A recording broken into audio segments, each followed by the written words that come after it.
Anyways, so the recording has started and I get 2 maestros for the price of 1 here. Hey, buddy. So I want to say back in the day, I went to the Hidalgo, I think I said that right? The Hidalgo press conference, and you gave us this gorgeous signed book of photography you took. And I still have that book. And midway through watching Fallen, I realized you kind of found a sneaky way to make a horse movie. Well, I had a partner in crime because Lance Henriksen likes horses too. He likes riding them. He likes being around them. So it was an easy sell. I said, "You're a guy, you know as much or more than anyone about horses. You love them. You always get along with them, even if you don't get along with people. You've always got your horses." And he's like, "I'm on. I love them." So. Well, we saw the horse he used in Hidalgo. We saw him. He lives out by me. He passed away recently because he was an old horse, but now, you know. Yeah, Lance got to meet him. TJ brought him a whole bag of apples, you know. That funny. may have killed him. I don't know. No, I don't think so. I'm joking. No. It's a bad joke. I didn't hear what the joke was, so.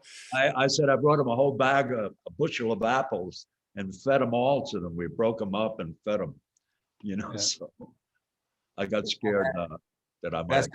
That's not what did him in. He was just old. Well, I was gonna say, is this as close to a Viggo Mortensen biopic as we're gonna get? I mean, it kind of reminds me of what Richard Pryor did with Jodo Dancer, but I don't know if I'm off the mark with that.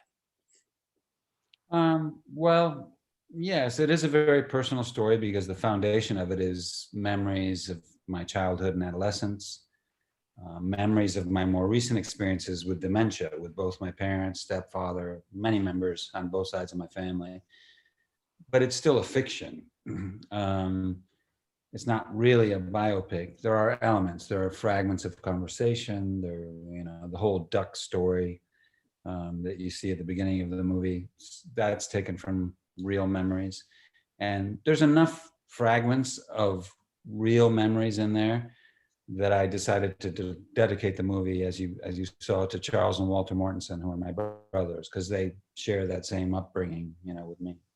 Well, I was going to say, from an acting standpoint for Lance, he really had to come at this, I would assume, from a completely different viewpoint than anybody else working on the movie in terms of his character, because his character just is at a 360-degree turn from everybody else in the movie.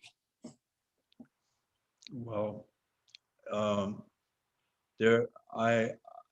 and I had a couple of years to work on it because of financing and other reasons, timing and everything else. And one of the things I realized, I told Viggo, I just don't want to act this. I want to live this. And I have enough damage in me from my childhood that I've now come to terms with, as you know, as an artist. I've acted in a lot of films, and they heal you. They are a healing event. You know, anyway. So we pursued it in that way. I mean, that's what we did.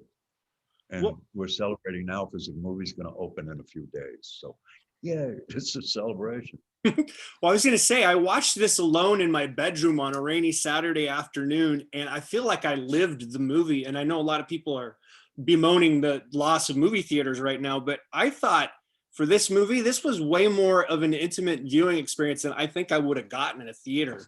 And it really touched me in a way I don't think I would have gotten if I had heard, like, you know, some outside input from other people watching it along with me. I don't know if that makes any sense, especially the way it's kind of constructed.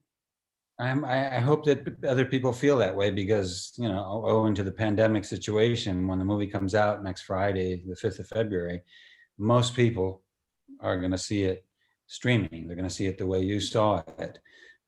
Even though, as the person who made the movie, I know we worked hard on the sound mix and the image is beautiful. And Lance and I have both had the chance to see it with the audiences on a big screen. And that is a wonderful experience. But I understand what you mean. There is something, you feel like you're eavesdropping. It feels very personal in a way at times, the movie, and can be disturbing and thought provoking in a way that maybe it is good to be on your own with it. I don't know.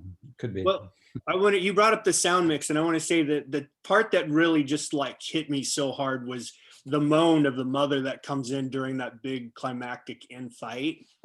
And I wasn't sure if that's what I heard. And I was just like, oh, and I know you did the music for the movie. And that scene in particular, that epic end fight scene with you guys, really reminded me of like a piece of music that you kind of orchestrated in a very specific way, especially bringing the mother in towards the end of that. I wonder if you could talk about the music and creating that scene. Yeah. Well, one thing I discovered during the editing process of the movie, I had never edited a movie, images, before, really. I mean, I'd done some music video kind of work, but I hadn't really edited images that much. But I have for many years been editing music, recording, producing, mixing, mastering, and, editing songs. And I found that it was very similar, that it's really about timing and tempo and rhythm, and that you really have to listen. You have to watch again and again every piece of it until it starts telling you what the rhythm is, how it should flow together, each scene. And that scene was very complex. It took us a while to get that down the way we wanted to. We took some chances with it, as you brought up. There's some sound work and there's some images that are sort of infiltrated into that scene that take you into the minds of both characters, where they're coming from, what's prompting them to fight each other the way they do, to spill their guts the way they do. And I really enjoyed that editing process. But the process of shooting that movie with Lance acting it was complex, and we had to really go for it. We knew that if we wanted the audience to feel uncomfortable and to earn what needed to happen towards the end of the movie, we couldn't play it safe. Like Lance says, we couldn't get caught acting for even a split second. It had to be go for it all the way. We had to be uncomfortable. We had to be disturbed if we wanted people to be uncomfortable and disturbed by some of what was seen and heard, in that scene. Well, I want to ask about one specific scene, the dinner table scene. Now you have a young lady wearing an X shirt, and you have another character talking about his ex-wives. Was that just the only place to put that Easter egg, or is there something more to dig into there in that dialogue with that juxtaposition of having that image in that scene?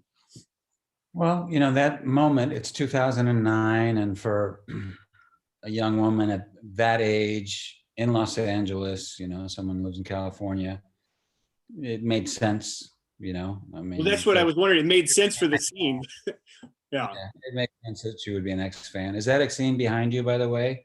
No. With the green hair? No, that's Skating Polly. Oh, excellent. Even better. We have that in the movie as well. Yeah. As you know, the final song. I didn't have time to make a Hidalgo or a Bishop. That's Kelly Mayo. That's Kelly Mayo behind you with the green hair? Yeah. Cool. And the big You're a fan? Oh, yeah. Awesome. So, but I just felt, I have a bunch of these yarn arts, and I felt that was the best one to put in the background for this. So, terrific. Because it kind of fits the theme. Anyways, this movie, it like, I've had personal experiences like this movie that really, hit hard. So watching this was really an emotional experience for me, and I really loved the movie. And so thank you guys for coming and chatting about it for a little bit. I've got to wrap up now, but thank you. I wish we could talk longer, but thank you for the nice things you said, and thanks for the good questions. Appreciate it. Oh, last thing is tell your son to finish that Skating Polly documentary that he's working on. Done. It's done. Called Ugly Pop. And if you have any ideas, let us know. We're looking for festivals. We want to get it to people. It's a really good movie, a documentary about that band, Skating Polly. Yes. Called Ugly Pop, and it's a beautiful story. Yeah, you're putting it out on your production label. Yeah, First of All Press. Yeah. Okay, yeah, I saw that in the press. Sorry to bring that up right at the end. But soundtrack record, which is called Music for Falling, which includes that Skating Polly song at the end and some longer versions of the soundtrack music. That's coming out, I think, this Friday as well. Oh, really? Is that going to be on a vinyl release, or is that just going to be a digital? We are making a vinyl, but it's going to take a while to get that finished. It's going to go out on TuneCore and Bandcamp, I think, on Friday. So, and we Okay. also have a really nice video we made using footage and stills from the movie for the song "A Little Late." The song, the Skating Polly, that's at the end of the movie. That's going to come out this week as well. So. Okay, that sounds awesome. Well, anyways, I took up too much of your time, but thank you guys so much, and thank you, Lance. It's good to see you guys. Take care. Thank Yeah. you.